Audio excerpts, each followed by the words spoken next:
Welcome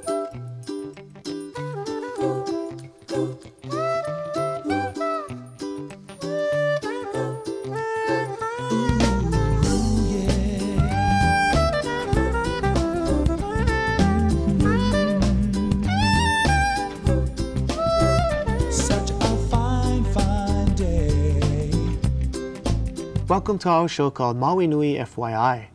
Maui Nui includes the islands of Maui, Molokai, Lanai, and Kaho'olawe, which makes up Maui County. FYI is for your information. Maui Nui FYI will answer questions you might have about your county government. Each FYI show will have features about local county government and how it works, and lots of other interesting stories about Maui County too. This program is sponsored by your county council, so enjoy the show. We hope that it will be informative and useful. Now, here's our first feature.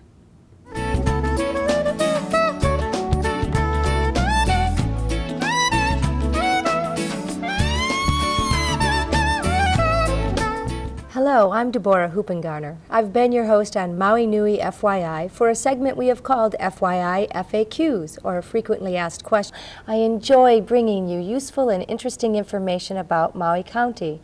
Our producer, Tim Wolfe, is expanding the scope of this segment to cover more kinds of questions in a segment we will call Do You Know Maui?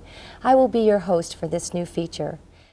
Do You Know Maui will continue to answer questions about services available to the public, and we will encourage you to call us with any questions you might have about Maui County. Do You Know Maui will also bring you information about all kinds of other topics that are a part of our daily lives in Maui Nui. We'll answer questions about agencies that serve the public with helpful programs, and we'll bring you information about people and places that are special to Maui County. We hope that all the questions on Do You Know Maui will be of interest to you. Here's our question for today. Do you know what a kaleidacycle is? Well, you'll soon find out. This feature not only answers that question, but it will also tell you something about the creative process of an artist. George Allen is a familiar figure among Maui's fine artists. Since moving here from Australia in the 1970s, his paintings have earned him international recognition. His whimsical kinetic sculpture, which he calls a kaleidacycle, is a different kind of work of art.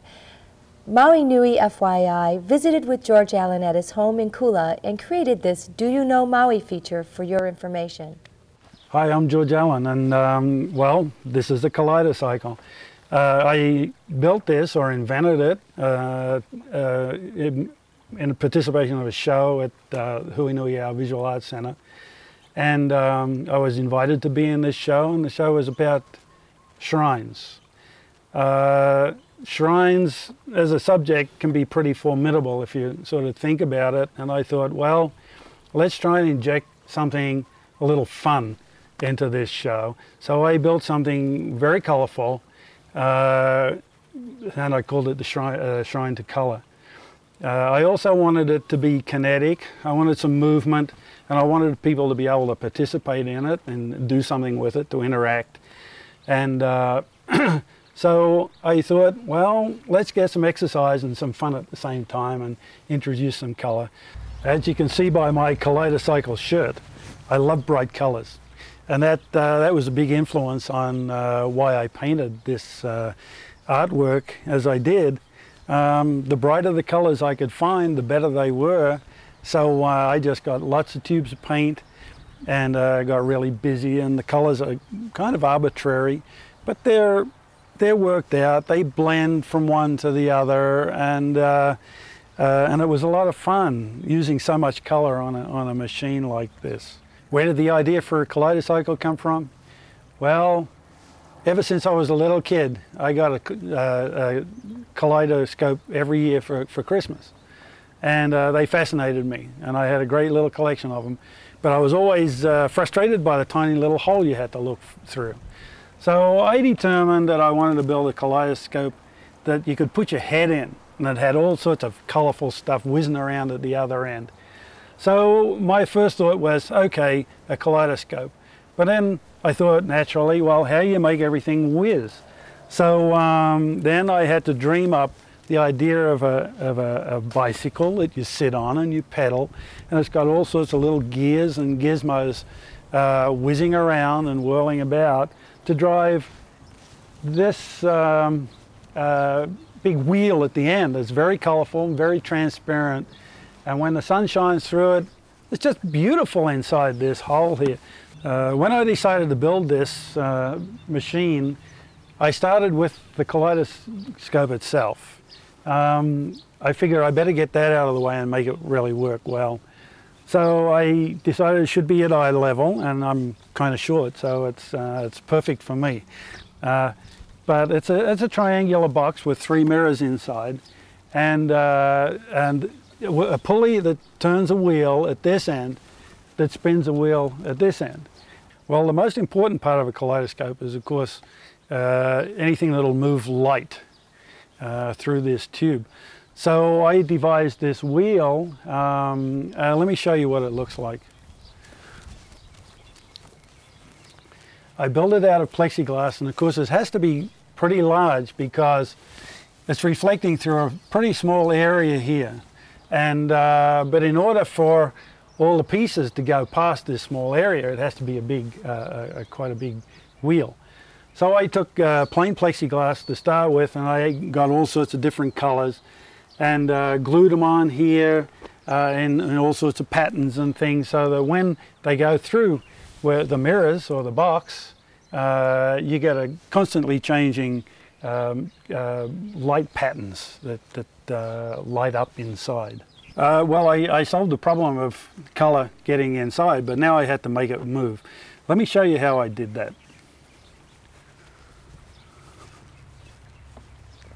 First of all, I decided to take apart an old bicycle. There's a lot of experimentation involved in this. I don't use any plans. So first the idea of, well, it'd be fun for people to sit on a bicycle and do this thing. That was the first element. Then I had to make it work. Well, the saddle was easy. I just took apart an old bicycle. And actually getting it in the right position and shoring it up, I fell off this thing a lot of times before I got it to actually sit in one place. Then, of course, the big wheel was another no-brainer. I just stuck the big wheel there and experimented till I got it in the right place. And of course, the pedal and the crank had to be in the right place, and with a lot of hole drilling in various places. But then I thought, well, we want this to have a lot of little whiz-bangs and make it interesting for people actually sitting there making this thing work. So I got this clothesline and closed pulleys and painted them up and screwed them on in various places until I got it to work. It involved springs and tension and all sorts of things like that. But actually it's a lot of fun. I enjoy that. I enjoy creating things from kind of wacky materials. I also wanted to have things actually right where the viewer sits, like this pulley and these pulleys, so that they're a little more involved with it on a really intimate basis. The clothesline comes up from the bottom to this pulley where it goes up here to another pulley and down and back to the big wheel again. So it's a continuous loop that's under tension, and as long as you don't pedal it too fast, it seems to stay on its tracks. When I start to pedal, the patterns and the going by on the big wheel, they go by the mirrors inside, and they're all reflected and refracted, so that you're seeing sort of an infinite array of patterns there inside. It's magnified by the mirrors inside this triangular tube. The faster you go, of course, the wilder it gets in there.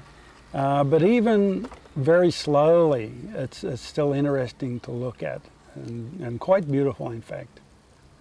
This isn't the first idea I came up with, and I tried a lot of different things, especially the wheel at the end. I had all sorts of kinetic things going on, moving pictures and so forth and so forth. But it boils down generally to something that you can get done in a specific amount of time, which isn't ever very long for me. Normally I'm painting in 2 dimensions, pictures, and it's always really exciting for me to take another approach at something.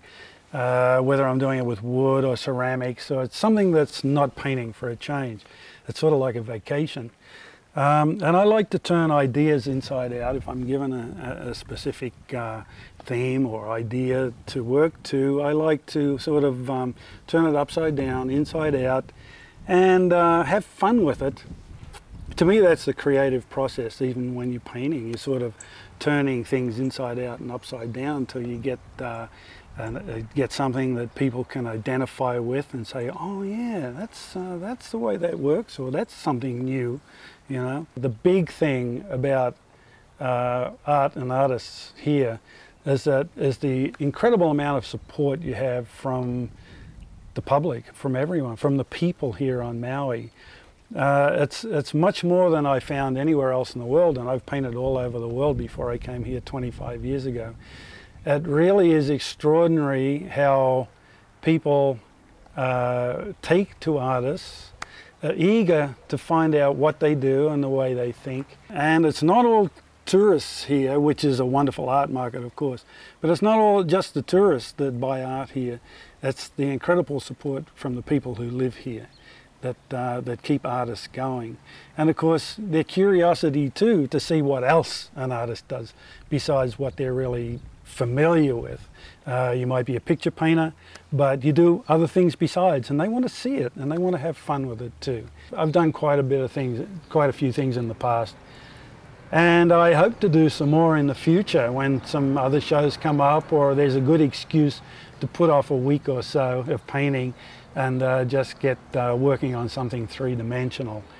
So maybe you'll see some more of my little machines in the future. I sure hope so.